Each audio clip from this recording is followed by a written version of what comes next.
लालची बाघ। एक बड़ा और घना जंगल था। उस जंगल में बहुत सारे जानवर रहते थे। एक दिन उस जंगल में एक बाघ आता है। बाघ आते ही अपने मन में सोचता है। आज तो मैं बहुत भूखा हूँ। बहुत दूर से आया हूँ। मुझे खाने के लिए एक छोटा मोटा जानवर मिल जाए तो आज का मेरा दिन बन जाए। ये सोचते हुए बाघ जंगल की तरफ बढ़ने लगता है। चलते चलते उसकी नजर एक खरगोश पर पड़ी।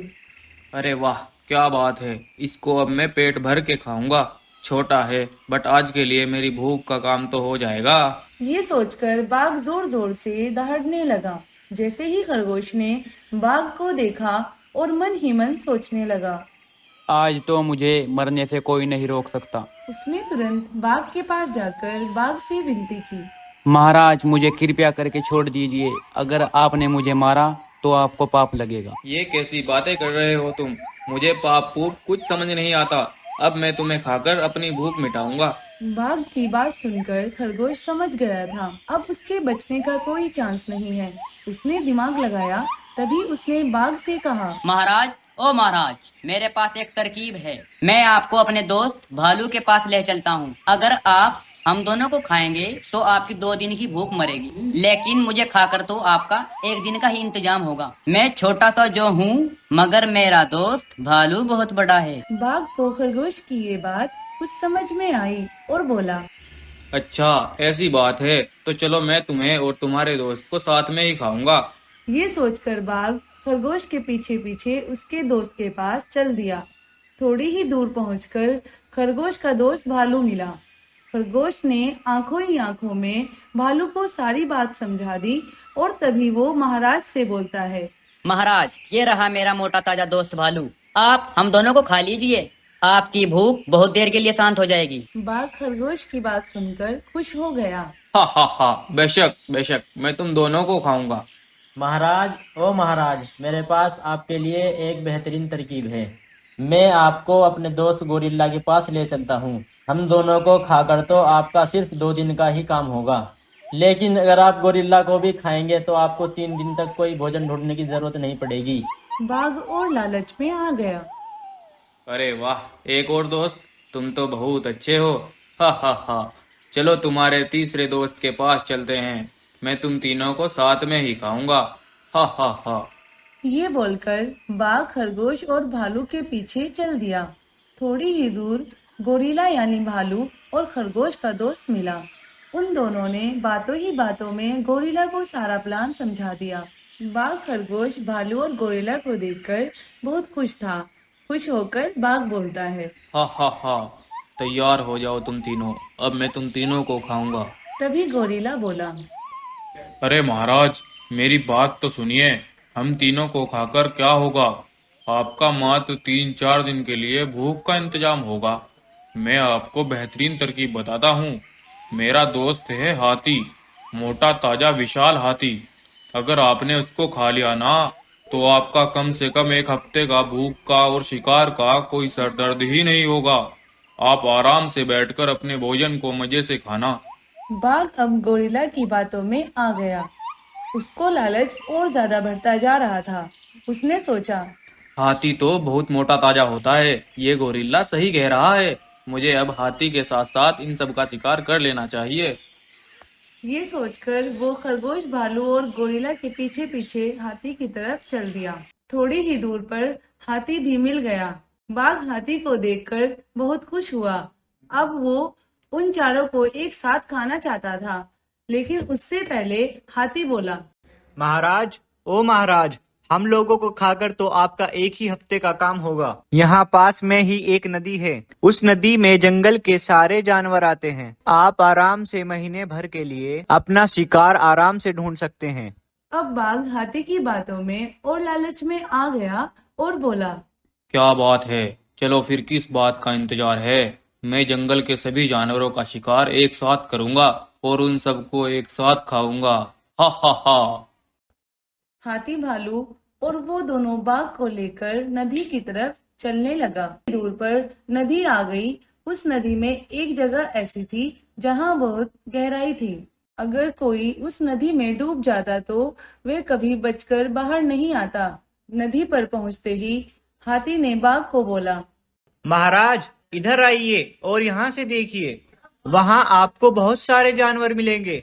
लालची बाघ ने बिना कुछ सोचे समझे हाथी की बातों में आकर नदी के पास आके झांकना शुरू कर दिया, और जैसे ही उसने नीचे की तरफ देखा तो हाथी ने उसे पीछे से धक्का दे दिया।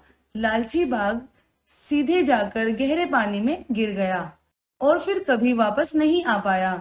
इस तरह से खरगोश, भालू, गोरिल्ला और हाथी ने अपनी और जंगल के सभी जानवरों की जान बचा ली। एक बार की बात है, एक बड़ा ही सुंदर राज्य था। उस राज्य में बस शेर ही शेर रहते थे। वे सब शेर सोने के बने थे। उनका राजा एक विशाल गोल्डन शेर था। वह जादुई शक्तियों वाला था और बहुत ही ताकतवर था। उसकी ताकत इतनी थी कि उसका मुकाबला कोई भी नहीं कर पाता था। वहीं एक शैतान जादूगर भी रहता था। वह गोल्डन शेर की शक्तियों को छीनकर पूरी दुनिया पर अपनी हुकूमत चलाना चाहता था। एक दिन वह शैतान जादूगर सोचता है, वह गोल्डन लायन तो बहुत ही ताकतवर है और उसकी सेना भी बहुत बड़ी है। मुझे भी उसके जैसी सेना बनानी होगी, तभी मैं उसकी शक्तियाँ छीन पाऊंगा। अब वह सेना बनाने के लिए पृथ्वी पर आता है और एक जंगल में कई सारे शेर एक साथ अपना भोजन कर रहे होते हैं। तभी वहाँ पर वह जादूगर आ जाता है। वह जादूगर अपनी जादुई शक्तियों से उन सभी शेरों पर जादू का इस्तेमाल करता है और उन सभी शेर को अपना गुलाम बना लेता है और वहाँ से सभी को लेकर गायब हो जाता है और अपनी दुनिया में पहुँच जाता है। वे सब शेरों को शैतानी शक्तियाँ देकर जो भी शेर बना देता है।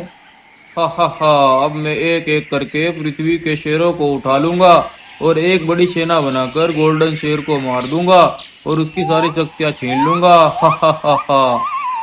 वहीं पृथ्वी के एक जंगल में एक शेर और बाघ मानव रहते थे। वे दोनों बहुत ही अच्छे दोस्त थे।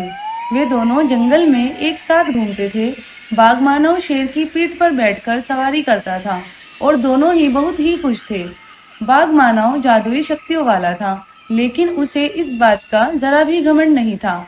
एक दिन शेर अकेला ही शिकार पर निकलता होता है कि वह शैतान जादूगर उसी जंगल में आ जाता है और शेर को अपना गुलाम बनाकर वहां से ले जाता है। ये सब एक बकरी देख लेती है। वे भागी भागी बाघ मानव के पास आ जाती है। सुनो बाघ मानव, एक शैतान जादूगर महाराज शेर को पकड़कर अपने साथ ले गया है। क्या कहा? उस जादूगर की इतनी हिम्मत? वे मेरे दोस्त को पकड़कर अपने साथ ले गया। मैं उसे जिंदा नहीं छोड़ूंगा। वह शैतान जादूगर अपनी सेना के साथ गोल्डन शेर की दुनिया में पहुंच जाता है। गोल्डन शेर और शैतान जादूगर की सेना आमने सामने आ जाती है।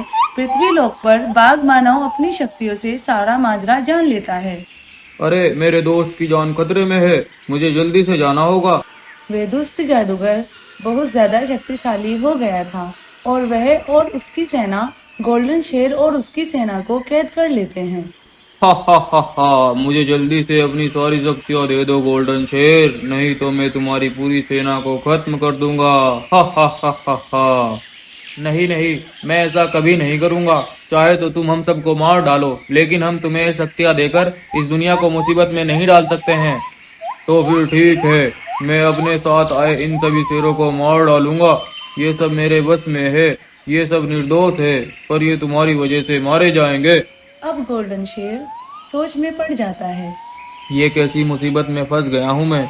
ये बेचारे शेर तो निर्दोष हैं और ये तो कुछ भी नहीं जानते। इन्हें मैं कैसे मरने के लिए छोड़ दूँ? फिर गोल्डन शेर जादूगर को अपनी शक्तियाँ देने के बारे में सोचता है और फिर शैतान जादूगर से बोलता है, ठीक है, मैं तुम्हें अपनी सारी शक्तियाँ दे दूंगा। पहले इन सब शेरों को अपने सम्मोहन से मुक्त कर दो। नहीं, पहले तुम मुझे अपनी सारी शक्तियाँ दोगे, तब मैं सबको आजाद कर दूंगा। गोल्डन शेर के पास अब कोई रास्ता नहीं बचा था। वह शैतान जादूगर की बात मान लेता है और जैसे ही वह जादूगर को अपनी शक्तियाँ देने लगता है, वह बाघ मानव वहाँ पर आ जाता है और अपनी शक्तियों से उस जादूगर को कैद कर देता है। कैद होते ही सभी शेर उसके सम्मोहन से आजाद हो जाते हैं और गोल्डन शेर और उसकी सेना को भी वह बाघ मानव आजाद कर देता है। वह गोल्डन शेर जादूगर को अपने कैद खाने में डाल देता है। गोल्डन शेर और सभी शेर मिलकर बाघ मानव का धन्यवाद करते हैं।